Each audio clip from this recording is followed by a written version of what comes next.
MSW Media. I signed an order appointing Jack Smith. And nobody knows you. And those who say Jack is a fanatic. Mr. Smith is a veteran career prosecutor. Wait, what law have I broken? The events leading up to and on January 6th, classified documents and other presidential records. You understand what prison is? Send me to jail.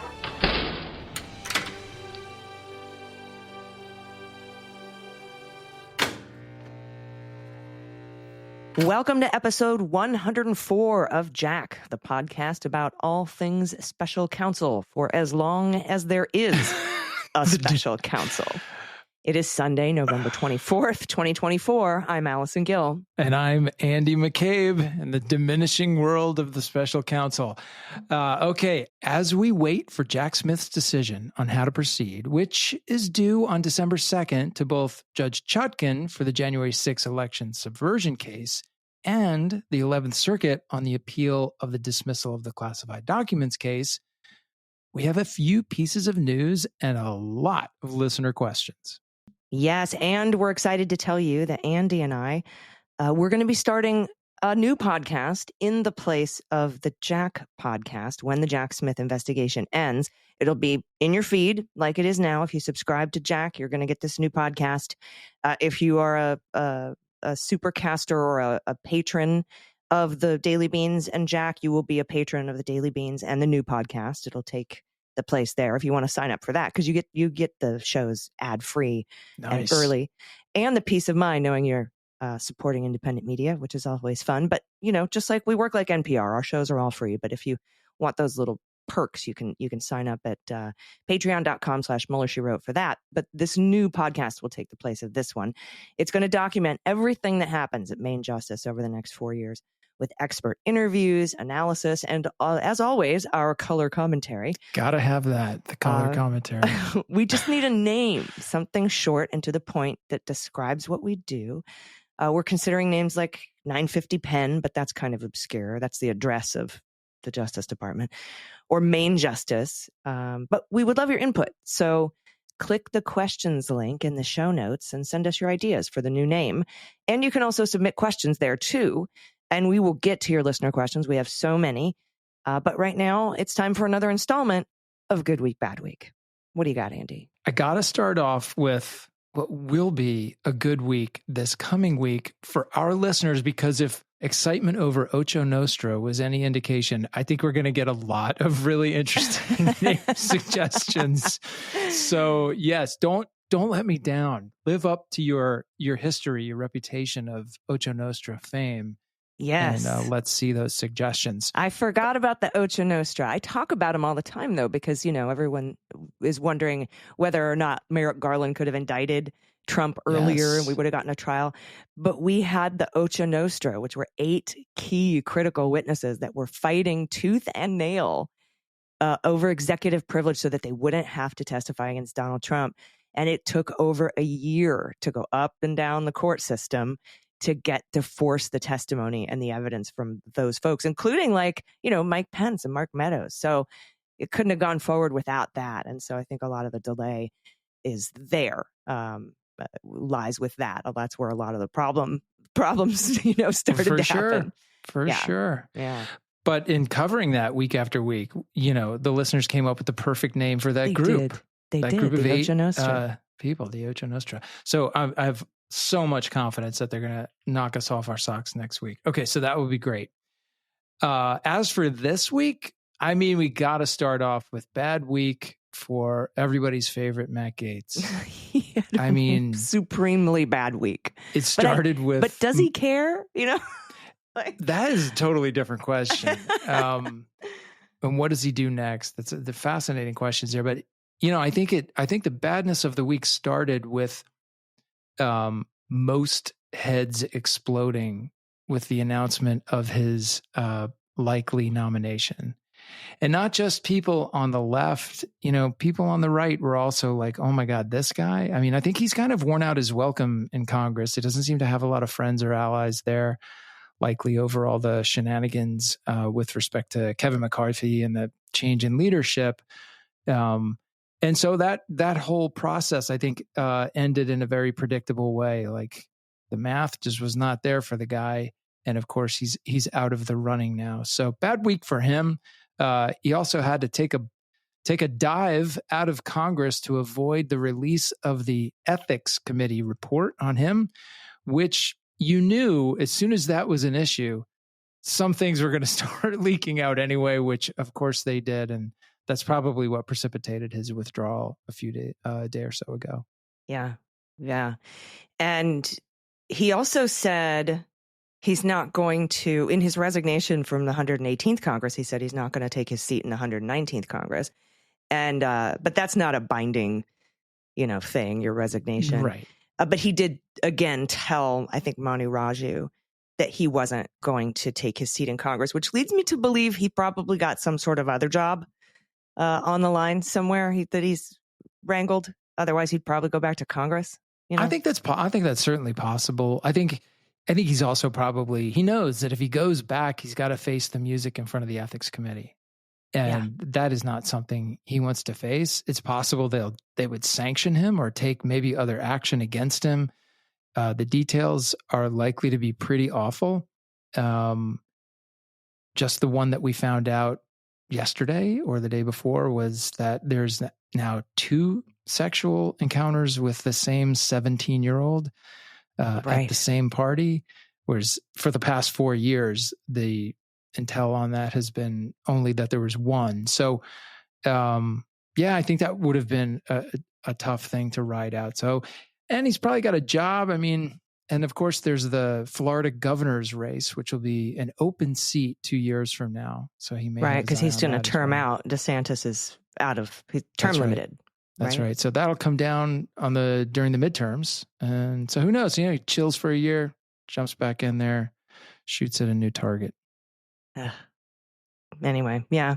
Bad week, though. I mean, that report that he was trying to dodge, I think it'll come out at some point. But the lawyer's already taking all of his non-confidential documents to the press. I mean, the New York Times got that Venmo chart, and I think we're going to either get it in drips and drabs from the attorneys, or we're going to get it from from Congress. I think the House Ethics Committee is meeting again in December to discuss potentially releasing the report. And they say we don't like to release reports on people who aren't in Congress anymore, but they do. There's tons of examples of when they've done that. There are many. Yeah, there are many.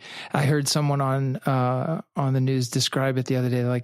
They said that information will be in the bloodstream soon, like the political bloodstream. I thought that's probably pretty accurate prediction. So tough week for him. On the other hand, Pam Bondi ends up having a pretty good week, apparently. Yeah, but I was saying, I can't remember who I was talking to. Maybe it was John Fugelsang. I'm he could have waited a day. He waited 10 minutes and then was my number 2 choice. You're the best. Goodbye. You're dead to me now. Yeah. So we'll talk about her in a minute and some of his other appointments at the Justice Department. Again, this is going to be the focus of our new the podcast that replaces the Jack podcast in your Jack feed. And Andy, we had a kind of a script ready to go, but I just sent you a story. This is breaking news. Okay. It's written by Amy Gardner, Josh Dawsey, Ashley Parker, and Perry Stein at the Post. And the headline is that Trump plans to fire Jack Smith's entire team and use the Department of Justice to re-litigate the 2020 election fraud claims. So President-elect Trump plans to fire the entire team that worked with special counsel Jack Smith to pursue 2 federal prosecutions against the former president, including career attorneys typically protected from political retribution. And that's according to 2 individuals close to the Trump transition team. Trump is also planning to assemble investigative teams within the Department of Justice to hunt for evidence in battleground states that fraud tainted the 2020 election. Now, the proposals offer new evidence that Trump's intention to dramatically shake up the status quo in Washington is likely to focus heavily on the Justice Department, the nation's premier law enforcement agency, and that at least some of his agenda is fueled not by ideology or political or policy goals, but personal grievance.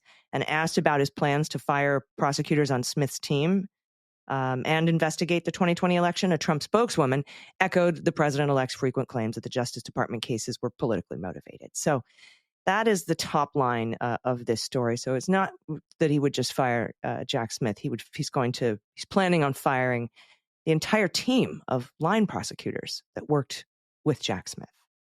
I can't say that I'm even remotely surprised. I love that line in there about not pursuing policy goals or, I mean, how many policy goals did you hear about during the campaign? With respect to the Department of Justice? Yeah, Zero, not one. But how many times did you hear exactly these sort of references about vanquishing the enemies and going after the people that he is very focused on right now? His priority in getting his preferred attorney general pick is a priority not because of policies or ways he wants to change the department so that it serves the American people better. It's personal protection and vindication. And those are the two points right there that he is most focused on, right? The investigations, which he detests and wants to obliterate even the memory of. And of course, the loss in 2020, which still burns him to this day. It's simply the fact that he lost. He can't accept that. Even now, on the heels of a victory, he's still focused on the loss. So I'm really not surprised by any of this. No. But and it is interesting, the look back at 2020. It seems like he wants to be able to say that he should have been president instead of Joe Biden, and maybe use it as some sort of a pretext to undo Biden things or go after the Biden administration in some way. Yeah, I mean, he doesn't need that to undo Biden things that he can undo. Legislation can't be undone unless he proposes and gets new legislation passed. But of course, all the executive orders and the policy changes and things like that will disappear. But maybe he wants to pull his Supreme Court picks or something, that kind of level of petty. But you're right. He treats the Justice Department, he did in his first term, as his personal lawyers. And so it makes sense. Let's talk now about his picks for the Department of Justice. It makes sense that he has picked his personal attorneys to work at the Department of Justice. So we'll talk about Pam Bondi in a sec. But like Todd Blanche and Emile Beauvais, they were the lawyers that defended him in the falsification, hush money, election interference case, the documents case, the January 6th case. There's lawyers. There's personal lawyers. Right. And he's hired John Sauer, or tapped, I should say. He's nominated John Sauer to be Solicitor General, who argued for Trump immunity before the Supreme Court. He's the guy who said that presidents can send SEAL Team 6 to murder political opponents. Right. And apparently the Supreme Court went along with that argument. But I actually, and I think we talked about this a little bit, I think John Sauer was terrible. And so that actually kind of gives me a little hope, because we got great lawyers on our side that I think will be able to argue better against the Solicitor General. I wasn't impressed with him, but he won. I think it was because it was not because of his argument skills. It was because Roberts wanted to crown the rule for the ages. He served up the rule for the ages. I get that, but I think he's also going to be in a very hospitable place, arguing in front of that court. They are inclined to go in that direction, no matter what he walks in the door with. So, very true. Yeah, very true. I mean, I heard someone characterize this the other day that Trump has said that his biggest mistake of his entire first term was nominating Jeff Sessions. Yeah, and he still focuses on that. And he actually said nominating Jeff Sessions was not only the biggest mistake he made, it was the biggest 10 mistakes. Like, if you had to rank his biggest 10 mistakes, they were all Jeff Sessions, which I thought was kind of funny, actually. You got to give him credit for that one. But it just goes to show you how differently he is approaching this term, right? Yeah, he is for sure. He knows what caused him problems. The last time, he's dead set on avoiding those. And he's going to do that by filling these jobs with people who have personal loyalty to him, regardless of their qualifications or problems or anything else. Yeah, they have to be able to be confirmable. So that's there's some threshold there that he'll have to meet. Obviously, Gates didn't meet it. But once in those jobs, they are there to do his bidding, not yours, not mine, not the people of the United States, his bidding. Protect him, eliminate any mention or discussion of cases that could possibly touch him or people he's concerned with, and to, fully eradicate anyone who had anything to do with the investigations that were, in which he was the focus. Yeah. And that's why Pam Bondi makes sense. I mean, she was given $25,000 by the Trump Foundation and then subsequently dropped the investigation into Trump University. That's right. We don't have any proof of quid pro quo there, but Rick Scott says there wasn't any. So, of course, he must be right. She is she's a former Florida Attorney General. And a lot of his picks are coming from Florida, by the way. She also defended Trump during his first impeachment. Yep. Right. That was the one for the shakedown of Zelensky. And some other things about Pam Bondi: she had to issue a public apology in 2013 while serving as Attorney General after she sought to delay the execution of a convicted killer because it conflicted with a fundraiser for her reelection. And she's also there was something about dogs. She doesn't get along well with dogs, which is something else. I think that's a problem for me. Is a requirement to work in this administration. We have Kristi Noem, the puppy killer, there at the DHS. And we know Trump doesn't like dogs. And then JD Vance pretended to have a dog during the campaign. But anyway, she's also close. Pam Bondi's close with Matt Gaetz and his adopted son, Nestor, who it was revealed that some of the Venmo payments to women for sex and drugs went through Nestor to Matt Gaetz. So another just a pick that I think has protected Trump in the past and will do so again. Yeah, for sure. For sure. And I mean, I think it's worth mentioning. I am getting and sounding older by the day, but it's worth putting this in perspective that these people, at least Bondi and definitely Gaetz, definitely Tulsi Gabbard, definitely RFK. Hegseth, Pete Hegseth. These people all have issues in their past, issues of judgment and conduct and behavior that would have destroyed any other person's political ambitions maybe 10 years ago, 15 years ago, right? Yeah. You think about the judges who couldn't survive confirmation, Kimba Wood, who was by all accounts an amazing judge and could not get confirmed because she had failed to pay Social Security income taxes on a nanny that she had employed years before. I mean, how does that compare with a woman who reports that she's been raped by the now Defense Department nominee, the Secretary of Defense nominee? It's just incredible to me. But Pam Bondi has her own issues. This kerfuffle over the $25,000, which seems like it's certainly the timing fits that it could have influenced her decision to decline to join the case of several state attorneys general against Trump University when she had something I heard like 24 victims of Trump University who were residents of Florida and who had made complaints to her office. She was going to join the case on their behalf. She ultimately decided not to. At the exact same time, she received a $25,000 donation from the Trump Foundation. That is the kind of thing that by the way, is shuttered. The nominee. Yeah, you're right. It would have. But I just wanted to add that Trump Foundation has been shuttered. They're no longer allowed to operate a charity. It was determined to be a fraud and is now gone. Right. So it's a different world for sure. But hey, we're all talking about Pam Bondi as being a great pick compared to Matt Gaetz. So I guess compared to relative. Matt Gaetz, I guess. Yeah. But that's a pretty low bar. Also, we have this story from Law and Crime that Ken Paxton, who's the AG in Texas, is asking a federal court to issue an emergency order directing the Department of Justice to preserve all of Jack Smith's records and documents and his investigation into Trump, both of them.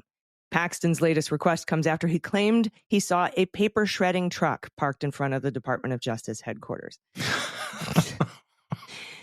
So he's like the opposite of what we fear. We fear Trump will get in and paper shred all of the Jack Smith evidence. He says he wants them to preserve it. And I'm sure this is just pretext to say they shredded evidence when they didn't. But I have a question for you, Andy, because I thought about this after we had the discussion about preserving Jack Smith's work product in the face of who's coming in and would likely just destroy it all, especially anything bad, or negative, inculpatory for Donald Trump. And I thought, what if he gave it all to some state prosecutors? Chris Mays has a big old indictment against people for the 2020 election fraudulent elector scheme, for example. Dana Nessel in Michigan has a case. Bonnie Willis has a case. Well, it's in limbo right now. Where that goes, but still has a case. But could you, if you were at the Justice Department, if you were Jack Smith and you were worried about all of your work just being totally destroyed and exploited, and there was really nowhere to hide it within the four walls of the federal government, could you give it to state prosecutors? I'm having a hard time imagining a scenario in which you could, simply because this is not only never happened before, but it's so far from the way that federal prosecutors think about and handle and control the information of the investigations that they supervise. They don't even respond to requests for information very quickly, sometimes not at all. If asked for things by other jurisdictions, even other federal jurisdictions, they tend to take forever and review it and kind of micro redact things to the point that what gets distributed is pretty anodyne. I think the reason he would be doing it is I think it's also kind of such a break from DOJ policy that I just don't think there's any scenario in which he would do that. I mean, he is clearly a guy who is going to follow the letter and the spirit of the DOJ regs. And even though they're all going to be smashed and go away? I think so. That's my read of him, that he is well aware of the fact that ultimately the president has the authority to do whatever he wants with the information in the hands of the U.S. government.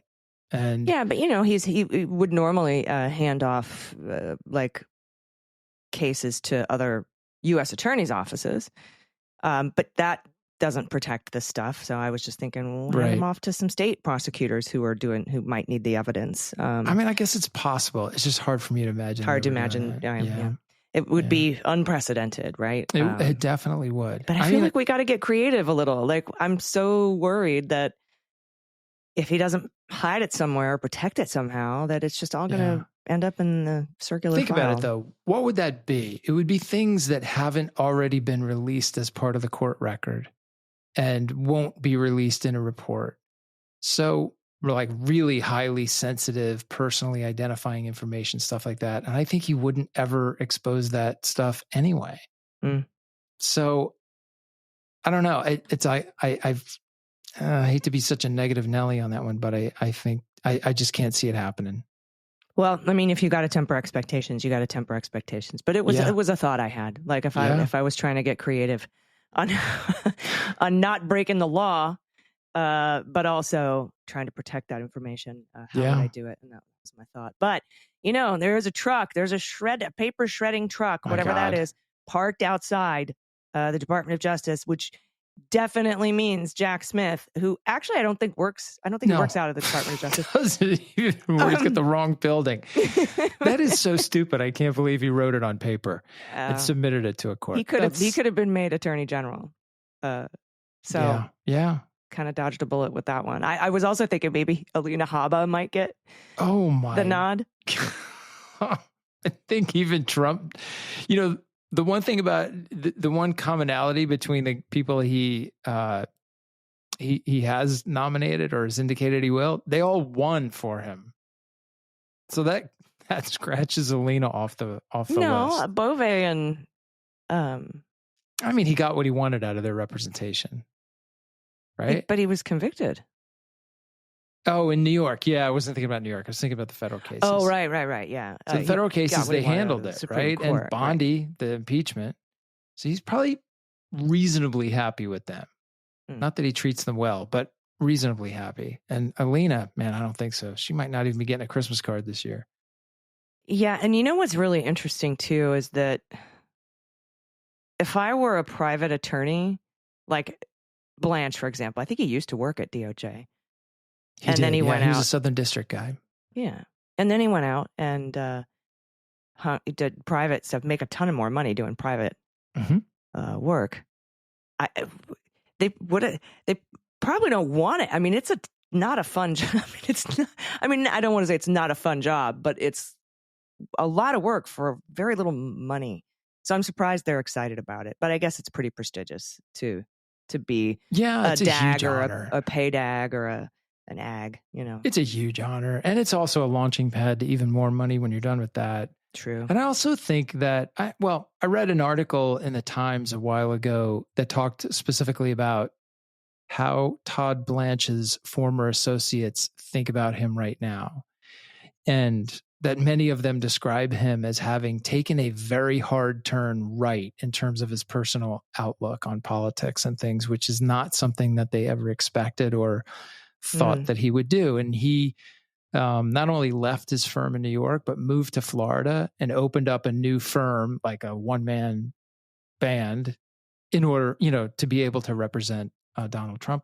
But it was seen by most of them as a very surprising, kind of decisive split from his earlier views and associates and things like that. And he's really kind of, they said they felt like he had really kind of identified with the whole movement, the whole Trump movement. So it could be he's doing it because he wants to be a part of that team, which, I mean, that's his choice. But who knows? Yeah, that kind of dawned on me pretty early on when I was doing the Mueller investigation podcast. And I read those, I called them the manatee texts. It was Manafort and Hannity texting back and forth. And it seemed like, as I was reading these texts, it dawned on me like they actually believe their own BS. And so I was like, that makes it 10 times more dangerous. So it's interesting that they might just be fully on board and believe in the cause or whatever. So, all right, everybody, we got to take a quick break, but we're going to get to your listener questions right after this. So stick around. We'll be right back.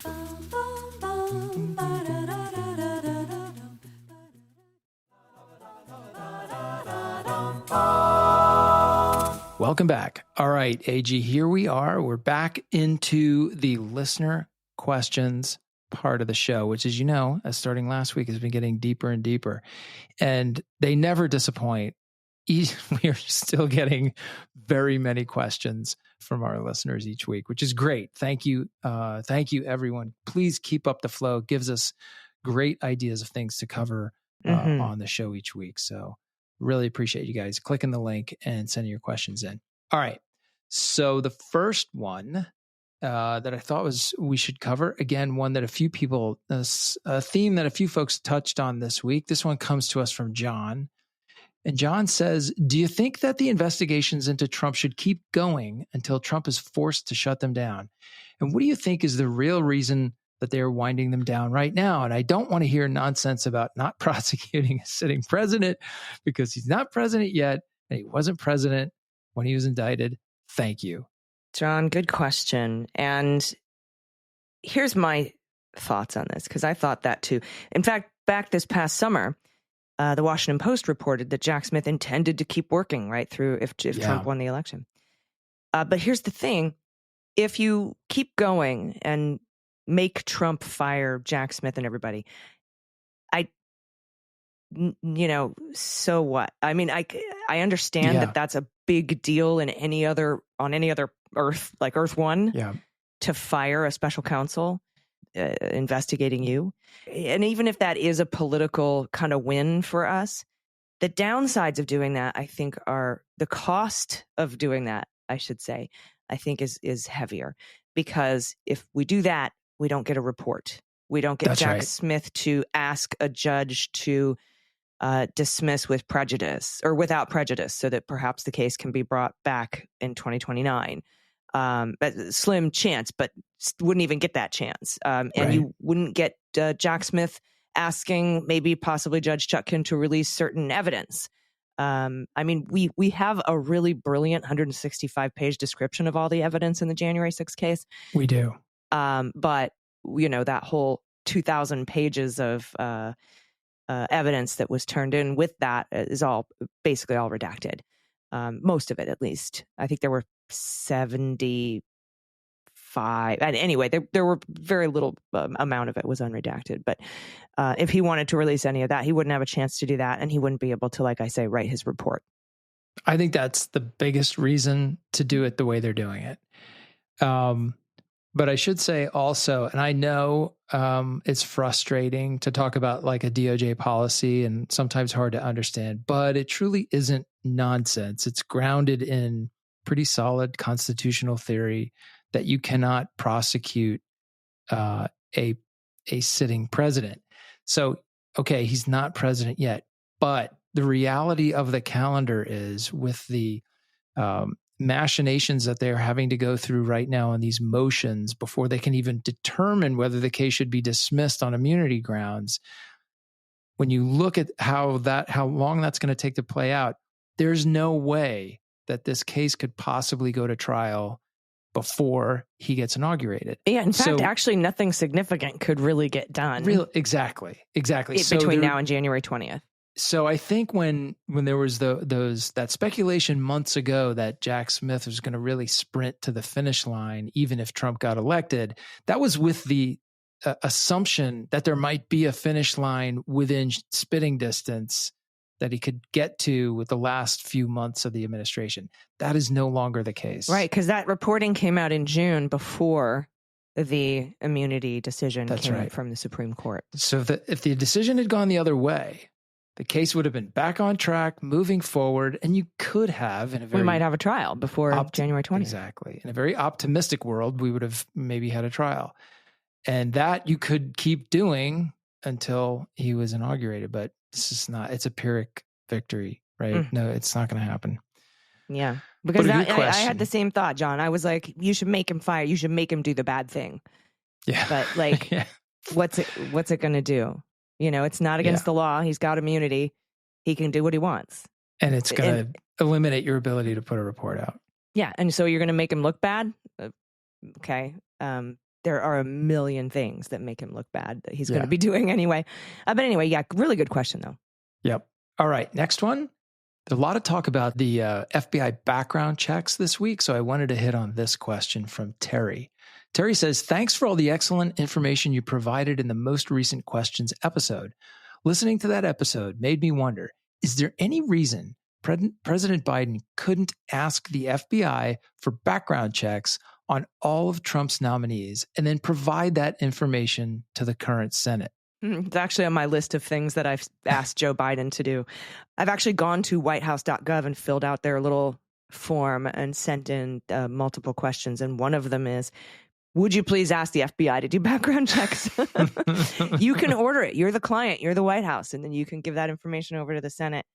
But I don't know. There's something, because this is a different Senate, or is it the same Senate? It's like it's a new Senate coming in January, but maybe he could do it after that.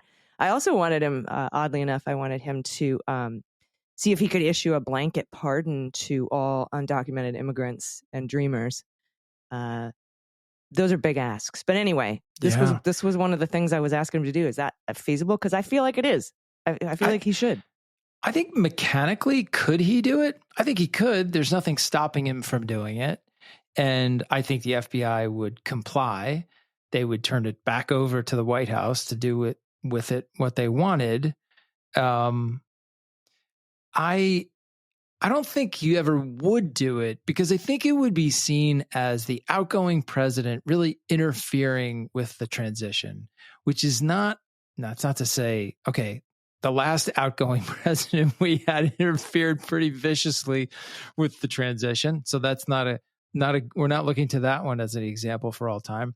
But Biden is an institutionalist. It's very important to Biden to finish on a high note of decency and doing the right thing. And I don't think he would want to do something like that kind of made it look as if he were interfering politically in the formation of the next administration. That's just my sense of it, but that's not like a hard and fast thing. I agree. I want him to, but I don't think he will because he is so super, super into the peaceful transfer of power, given what happened in 2020, that like his meeting with Trump at the White House, shaking hands and smiling and stuff. Like it was I was like, come on, man. As Joe would say, come on, man. Stop the malarkey. Folks. No, I'm being serious. Come on, folks. But I'm not joking.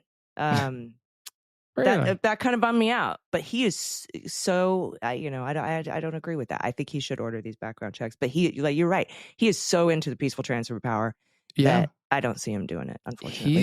You can write to him at whitehouse.gov. There you go. Yeah. Send your vote in on this issue for sure. All right, everybody, we have more listener questions to get to, but we're going to take another quick break. So stick around. We'll be right back.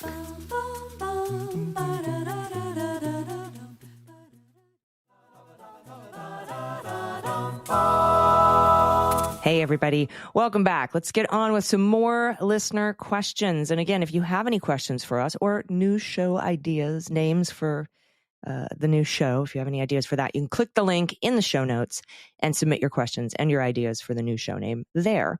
So this one comes to us from Kim. And Kim says, I've wondered about this since the immunity ruling. What happens to impeachment? Is there anything he could do that would still be an impeachable offense in light of that ruling?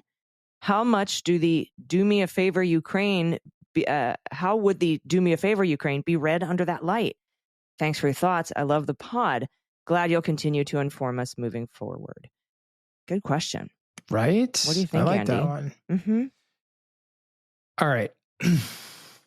Let's put aside the thing that the elephant in the room, which is like really none of us can predict what the Supreme Court will decide on any issue anymore. Right. Let's put that aside and think about it with our kind of conventional wisdom hats on. And the conventional wisdom points me to believe that the immunity ruling will not actually affect the impeachment process in any significant way. Because the decision in the immunity ruling was that the president could not be held criminally responsible, and therefore the things, that his conversations and evidence of work that he did that was part of his official duties is all presumptively immune, and on and on and on. You guys know all that. But that all is based on the idea of a criminal prosecution, and impeachment is not a criminal prosecution. Not only is it not, that is a political exercise, process and result, and it is specifically defined in the Constitution. So I think they would have a really hard time narrowing the focus of what sort of information could be included in a non-criminal inquiry that is essentially now the only really specific opportunity to hold a president accountable in any official way. Yeah, but they will try, right? I guarantee you that we will hear Republicans, let's say in 2026, we get back to the Senate and the House. We won't have 67 votes, I'm sure, to impeach and to convict anybody of impeachment, but that should never stop us from impeaching someone for doing high crimes and misdemeanors. And then we open an impeachment inquiry, and then you will hear Lindsey Graham saying, because of the immunity ruling, there are no high crimes or misdemeanors here, so you may not go forward with an impeachment. They will argue it. They will use it. For sure. And it might actually generate lawsuits that would go back up to the Supreme Court, who might decide to make a rule for the ages that you can't impeach a sitting president. Let's just start calling him king, shall we? Yeah. I mean, we No might more as president. well. But they will certainly try. But that is a really good question. And I remember when the immunity ruling came down, there were a lot of discussions about how this might impact impeachment. And we went over them a little bit. But that's kind of the gist of it. But good question, Kim. Thanks for that. Very good question. Okay. So, all right. This is a really interesting one, a little less legal, but maybe let's call it tactical. And it comes to us from Janet. Janet says, "Hello, Andy and AG. I'm so grateful for your podcast. I enjoyed it so much and have learned so much. Thank you. I have one simple question. Can you invite Jack to your podcast once he is done and before you redefine the show? I'm guessing he wouldn't be able to say much, but I don't think you should pass up that chance." It never occurred to me to, like when I was doing the Mueller podcast, it never occurred to me to try to get Robert Mueller to come on the show. I mean, there's no way he would have come. He doesn't go anywhere. He hates going and having to answer questions. I mean, anywhere. Jack gave me the eye contact head nod at the courthouse that one time, like he knew who I was, or maybe he just, I don't know, maybe he just thought I was cute. That could be. That could be. Do you know anybody that knows him? You live over there. Maybe you should just go knock on the door. 950 I must know some people who know him. I'm sure I do know some people who know him. Follow the shredder truck around. And I'm just going to go pull up wherever there's a garbage truck or a shredder or something that looks dirty. A dumpster fire. Yeah. And I'm going to go knock on the door and be like, "Is Jack here? And is he destroying any papers?" Yeah. I mean, we could ask. I don't hold out a lot of hope that he would take us up on it because he's probably pretty busy right now. And when he's no longer busy, he might be heading back to from whence he came. But we'll see. All right. Well, Janet, really good suggestion. I'm not sure I can make this happen, but we're going to think and scheme on it a bit and see what comes up. Mm-hmm. All right. So we have a question now from Betty, who writes, "Thank you so much for your diligence, courage, and patriotism in producing this podcast as a free educational public service. I have learned so much. My question, I know, me too. I love that so much. That was like the whole reason. My question is about Judge Cannon. Does she also get off without any consequences? If the appeal in the Mar-a-Lago case is dropped, is there no review of her decision in the dismissal of the case? Is her standing as an impartial judge unaffected? Thank you." Betty, yeah, she gets off without any consequences. Judges have very broad authority to do what they do. And if they don't go forward with the appeal, yes, her decision stands, but it may come up in future cases. Somebody might in a different jurisdiction or maybe in the same jurisdiction. Somebody might have a special maybe Donald Trump appoints a special counsel to investigate fraud in the 2020 election. And maybe somebody sues saying, "Oh, no.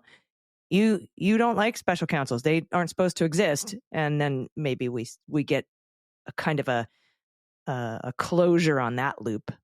But no, she's going to go on and be a judge for the rest of her life.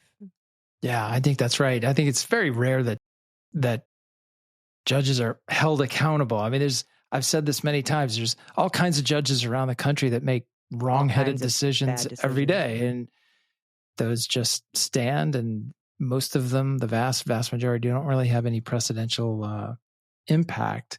So yeah, I don't think this one will get reviewed, her dismissal of the case. I agree with you. It would be nice to see somebody make that argument that you just mentioned against Trump. It would be a little comeuppance there.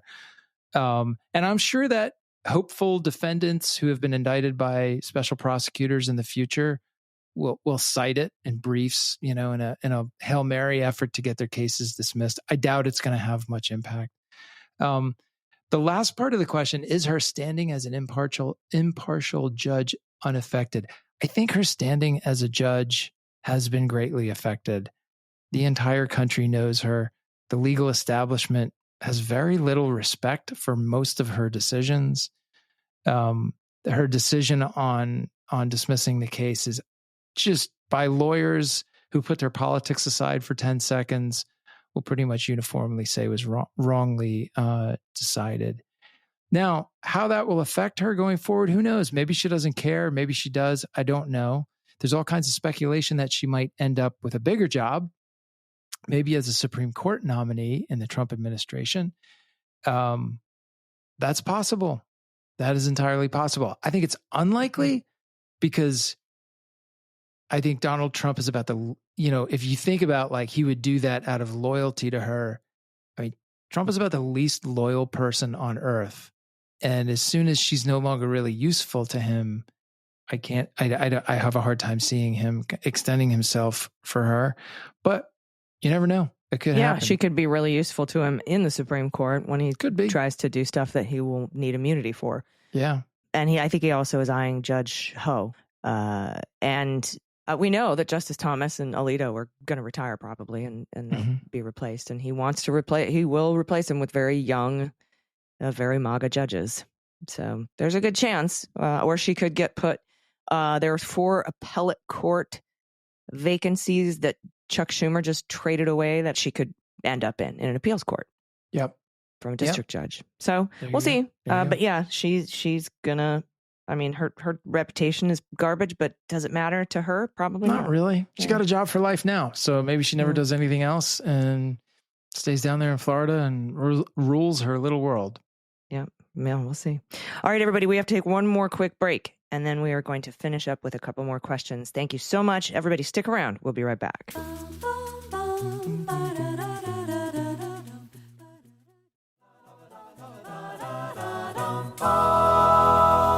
Welcome back. Okay, a few more questions to round out the show. This one comes to us from Neav, and Neav says, "Dear Allison and Andy, I've been following you from Ireland since the beginning, and I wouldn't miss your podcast and the dulcet tones each Sunday on my walk.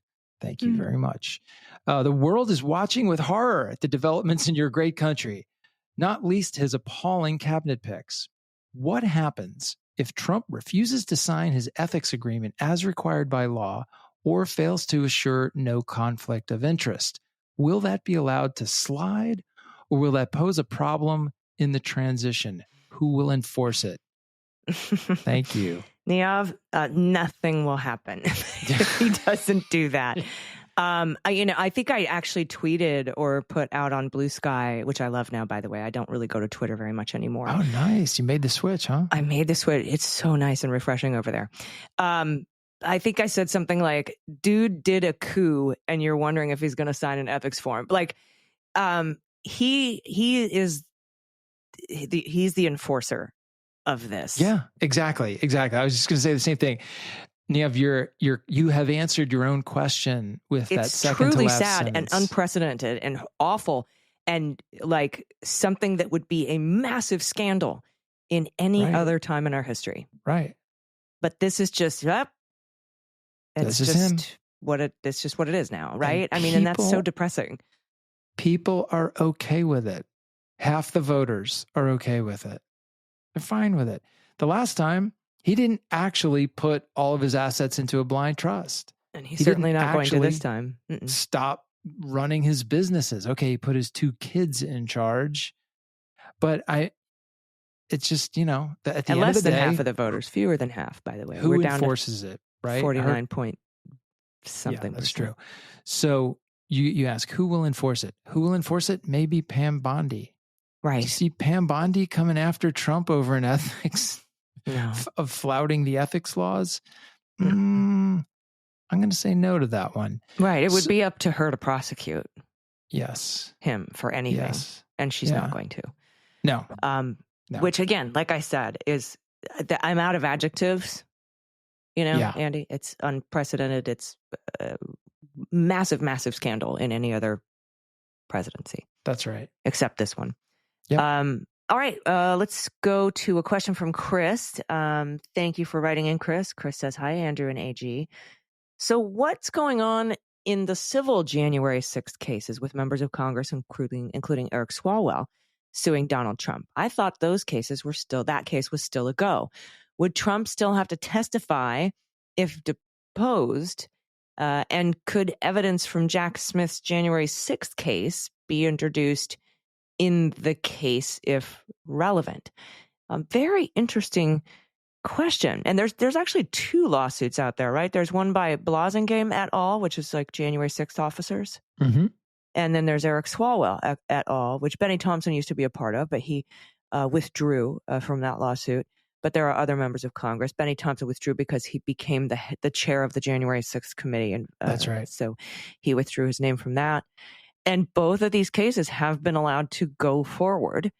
So that's a very good question. What does the case law tell us? Because most of the stuff that's civil against a president is a former president, isn't it? Yeah. So the president. So there's a couple different sides to this. The president does enjoy some immunity from civil claims for the work that he does as president.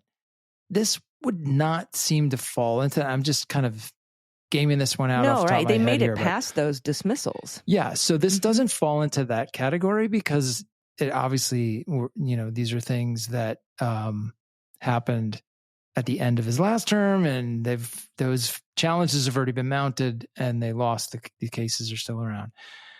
But there is also, secondarily, there is a reluctance by the courts to pursue litigation against a president while the president. So oftentimes things will be stalled until the person is no longer president. And so that could potentially happen here.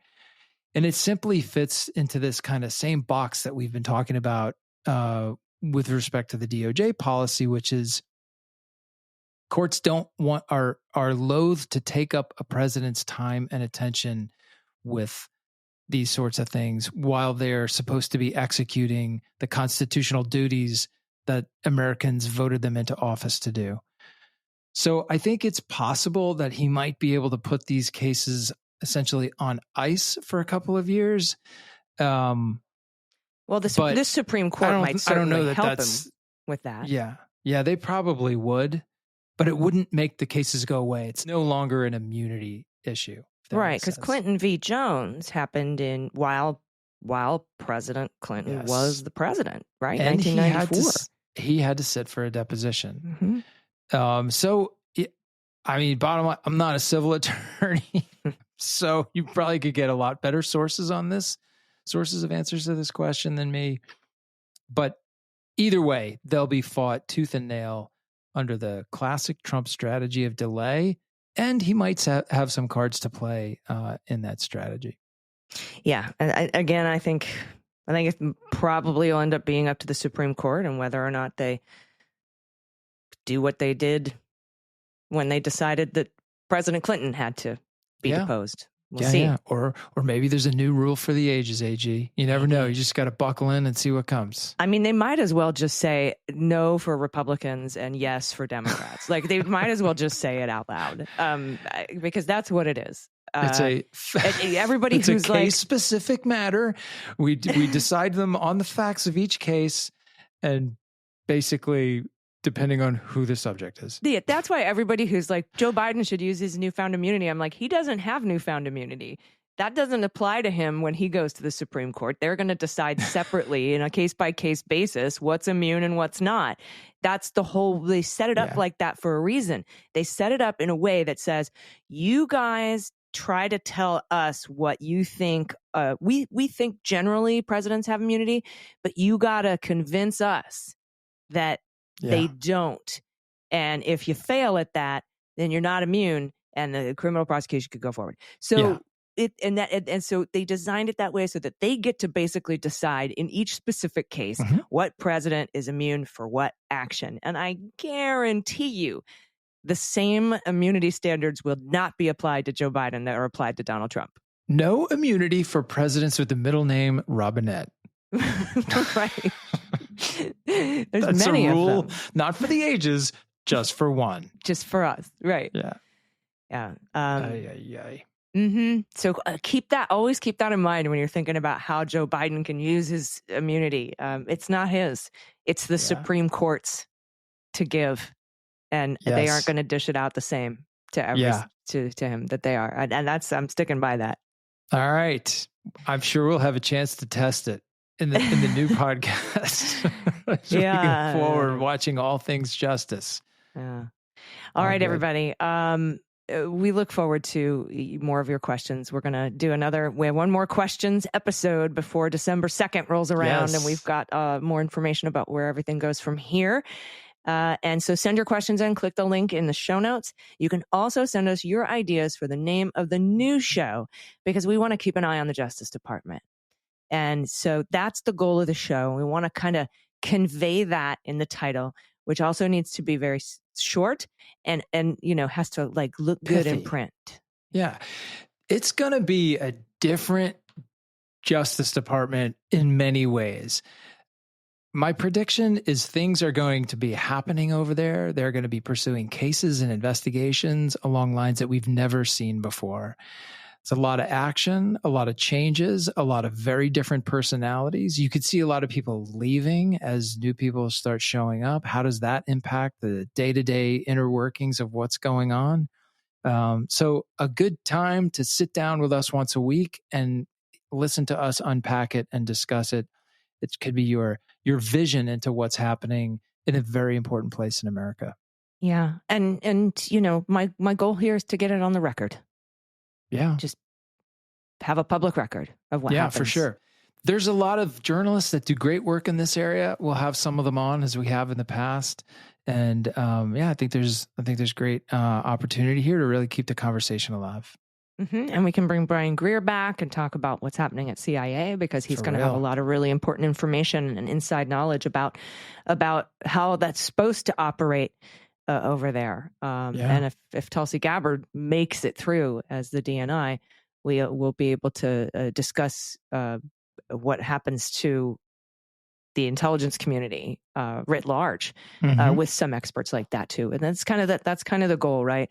Like I've always sort of kept the book On Tyranny by Timothy Snyder, like I carry it around, like I keep it within feet of me at all times. Mm-hmm. And especially chapter 2 is my favorite chapter, which is to defend institutions.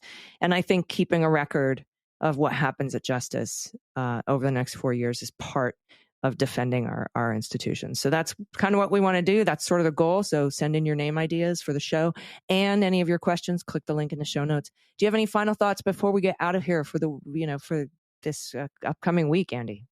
You know what? Just looking forward to next week and see what's been simmering on the minds of our listeners. And I can't wait for the name suggestions, because I know they're going to be awesome. So don't let me down. Don't let us down. Oh, that's great. All right. Thank you, everybody. We'll see you next week. I've been Allison Gill. And I'm Andy McCabe.